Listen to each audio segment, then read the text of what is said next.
No Democrat since JFK has won the White House without Ohio.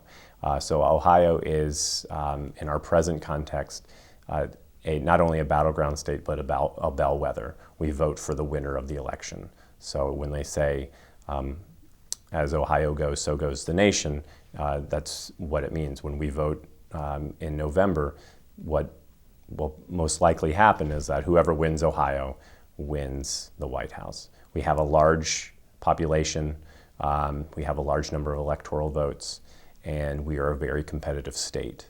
When you look at the other competitive states over the last four election cycles, Ohio has the closest elections compared to any other battleground state.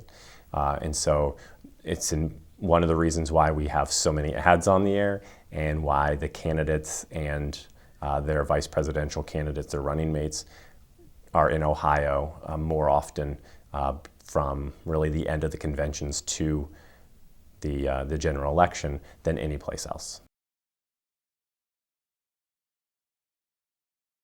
To win Ohio in a competitive election, they're going to have to turn out the vote, and they're going to have to find not only their base supporters and make sure they turn out, but they're certainly going to have to make some appeals to those in the middle, the people who are independent, kind of persuadable voters. They can't ignore them because that may be 10% of the electorate. They can certainly drive their base support and get them to the polls, but they want to make the difference with those independents. So in part, it's how they reposition themselves coming into the general election. Ohio voters in the past haven't had just one kind of single issue when they vote. And so when they're looking at the election, there's going to be a variety of ways to reach voters. And voters are going to be weighing a couple of decisions, really. One is to whether or not to vote, and then among the choices, which one they're going to choose. And so, it has to take a well-organized, get-out-the-vote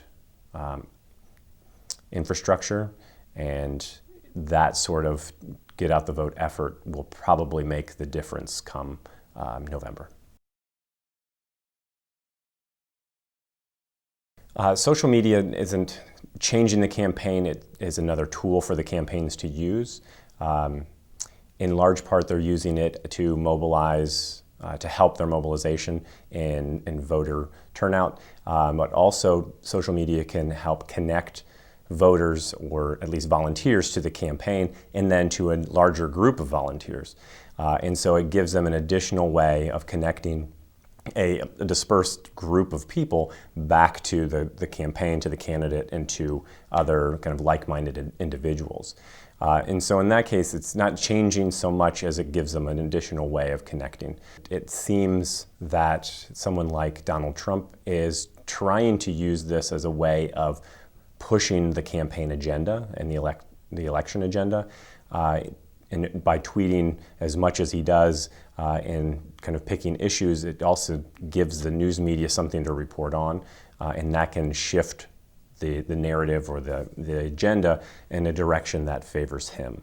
And if he's able to continue to do that, or if he's able to do that really, really well, then it can position him to be dictating how the election goes through the fall.